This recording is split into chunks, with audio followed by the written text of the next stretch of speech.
So guys, जैसा कि हमने पिछले एपिसोड में देखा कि पूरी दुनिया में अब एक साथ दो चांद दिखाई दे रहे थे और सभी समझ गए थे कि यह वही फिनोमिनन है जिसके बारे में मास्टर याओ लाओ ने बताया था। और अब प्यूरिफाइंग डेमोनिक लोटस फ्लेम इस दुनिया में प्रकट हो चुकी थी, इसीलिए सभी उसे पाना चाहते थे। जियोयान जानता था कि होलो सोल्स इसे हासिल करने की पूरी कोशिश करेगा, इसीलिए अपने साथियों के साथ उस डेमोनिक लोटस फ्लेम के बर्थ प्लेस पर पहुंच चुका था। उस प्लेस की वजह से वो पूरा एरिया राख में बदल चुका था। उस फ्लेम पर एक सील लगी हुई थी। तभी उस जगह पर होलो सोल्स का सोल मास्टर हुन मिशेंग वाई सोल मास्टर और हुन फेंग के साथ आया था। हुन फेंग भी 2 स्टार फाइट संत था। उसे एहसास था कि जियोयान एक पावरफुल अपोनेंट है। जियोयान उससे लड़ने के लिए तैयार था, पर वो पहले फ्लेम को हासिल करना चाहते थे। अब वहां पर यान क्लैन के भी लोग आ जाते हैं और यान क्लैन का हुओ जुआन कहता है कि भाई जियोयान, तुम वाकई में काफी ज्यादा एक्स्ट्रा ऑर्डिनरी हो और बिल्कुल भी नॉर्मल इंसान नहीं हो। तुम कुछ ही सालों में पहले से ही फाइट संत लेवल पर पहुंच गए हो। और वो जियोयान को रेस्पेक्ट देता है। जियोयान कहता है कि वो शुआन, तुम भी एक हाई लेवल हाफ संत बन गए हो। और उसे एहसास होता है कि उसने अपने कबीले की हेवनली फ्लेम को रिफाइन कर लिया है। वो शुआन कहता है कि मैंने अपने एल्डर की मदद ली और अपने कबीले की विनाशकारी वेस्टलैंड डिस्ट्रक्शन फ्लेम पर काबू पाने का मौका मिला। भाई जियोयान, ये हमारे यान कबीले के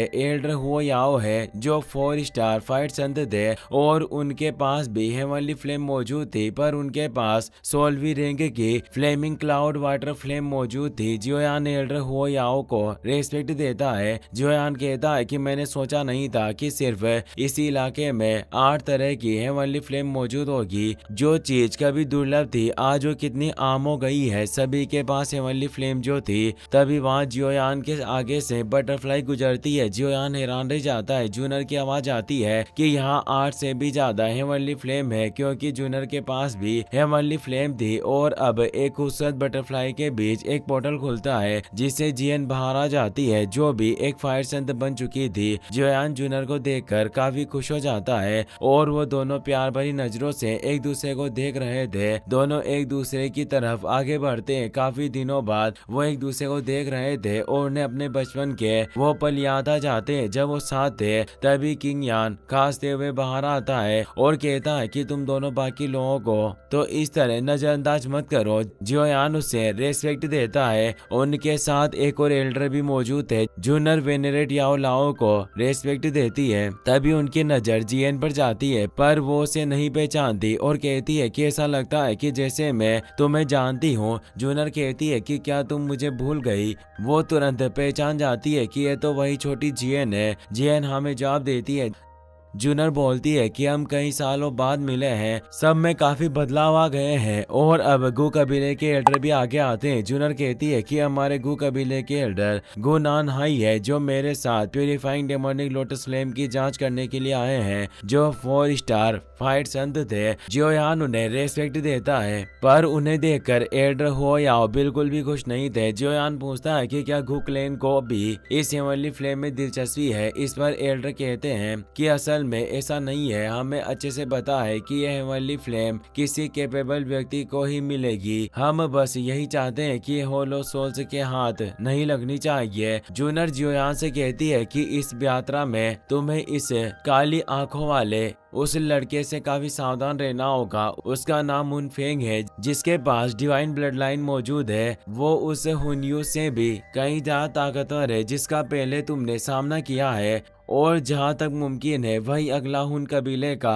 क्लैन लीडर बनेगा। जियोयान कहता है कि इसकी रेपुटेशन वाकई काफी बड़ी है। वैसे इससे पार प्राचीन कबीलों ने इतने कम लोगों को क्यों भेजा है। इस पर एल्डर गु नान हाई कहते हैं कि नंबर के बलबूते पर इस प्यूरिफाइंग डेमोनिक लोटस फ्लेम को प्राप्त नहीं किया जा सकता।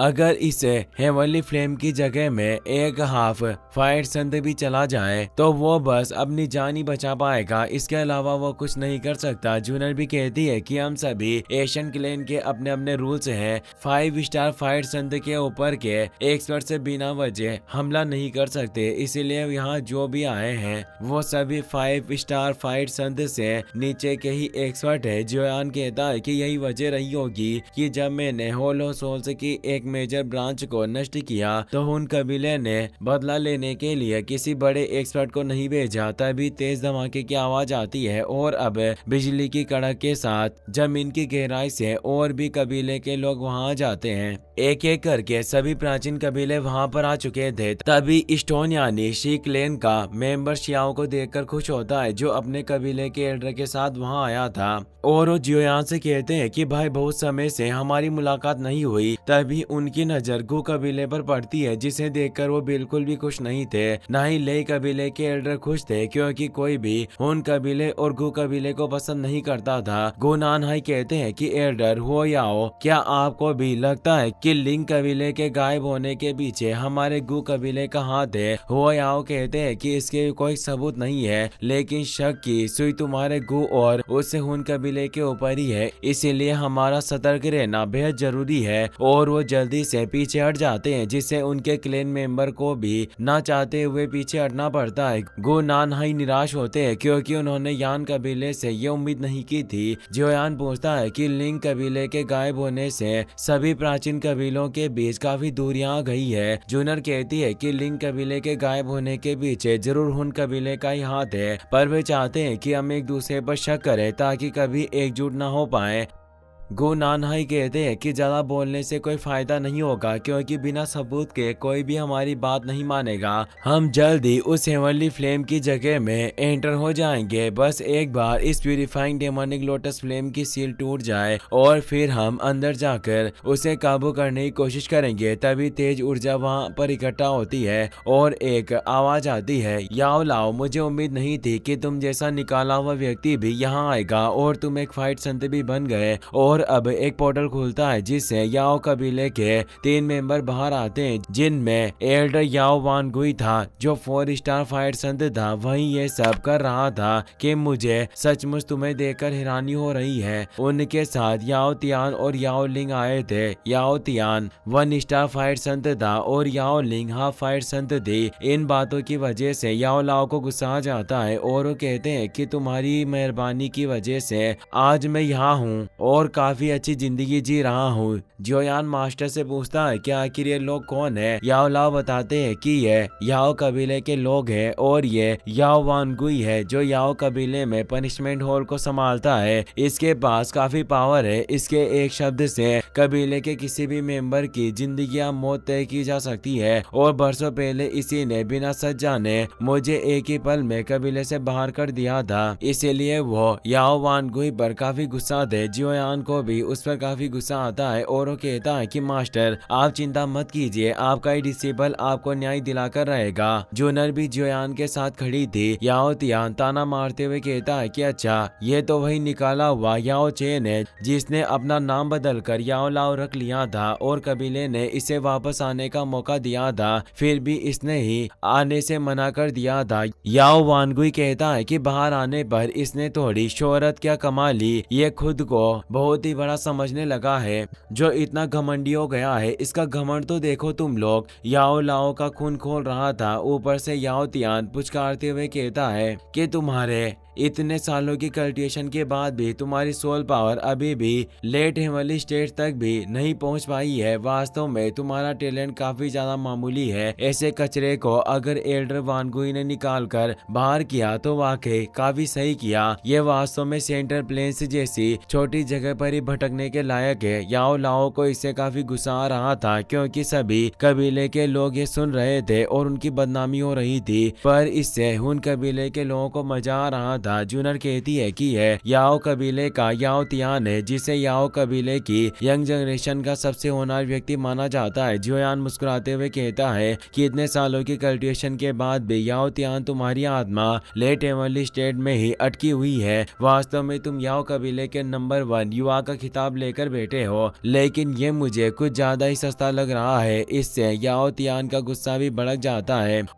और वो पूछता है कि लड़के आखिर तू किस खेत की मूली है जो मेरे सामने इतनी बड़ी बड़ी बातें कर रहा है। ईश्वर वो कहता है कि मैं जियोयान हूँ, याओ लाओ का डिसिपल। इस पर याओ तियान कहता है कि अच्छा तो तू वही पील टावर के पील गैदरिंग कंपटीशन के किसी तीसरे दर्जे के टूर्नामेंट का विजेता है। आखिर तेरी मुझ पर उंगली उठाने की हिम्मत कैसे हुई? तू वाकई अपनी मौत को दावत दे रहा है। और वो ऊपर उठकर अपनी सोल बॉडी को एक्टिवेट कर लेता है और अपने सबसे पावरफुल सोल मूव का जियोयान पर इस्तेमाल करता है। पर जियोयान कहाँ डरने वाला था, वो आसानी से अपनी सोल पावर से उसकी सोल बॉडी को काट देता है। यह देखकर सभी हैरान रह जाते हैं, यहाँ तक कि हॉल ऑफ सोल्स मास्टर हुन मी शेंग भी जियोयान की सोल पावर देखकर हैरान था। जियोयान अब अपने फाइट संत के चक्र को एक्टिवेट कर लेता है और ऊपर उठते हुए कहता है कि तुम सिर्फ अपने 1 स्टार फाइट संत की ताकत और लेट हेवनली स्टेट की सोल पावर के साथ तुम मुझे लेक्चर दे रहा है। अब मैं तुझे तेरी औकात याद दिलाता हूँ। और वो अपनी सोल बॉडी को एक्टिवेट करके उस पर पंच अटैक करने लगता है। जियोयान की soul power perfect heavenly stage पर थी, जिससे याओ तियान काफी डर गया था। वो इस जियोयान के मुंह का सामना नहीं कर सकता था, इसलिए याओ वानगुई आगे आता है और हमला करते हुए कहता है कि लड़के जहाँ हो वहीं रुक जाओ। पर जियोयान रुकने वाला कहाँ था, उसका हमला सीधा याओ वानगुई के